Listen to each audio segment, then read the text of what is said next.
手、祷告手。我们看到，这是在医院里面，有许多的人在这边等着要看诊，甚至要装上肢体方面的恢复的工具。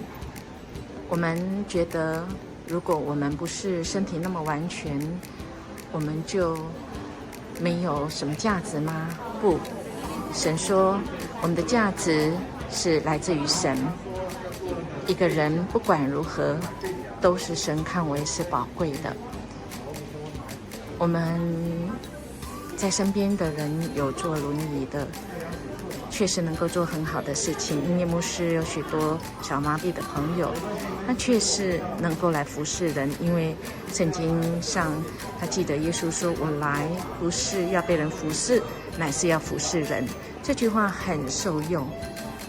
用我们的生命今天也是能够来服侍人，不管我们是怎么样的，是不是那么完全？因为世上没有一个完全人，但我们却能够学神一样哦。感谢一件事，我能够服侍人的带导，我能够怎么样来让自己成为一个能够服侍别人的人呢？我们的家庭呢，是不是也成为身边人的祝福呢？去干去，彼得而去。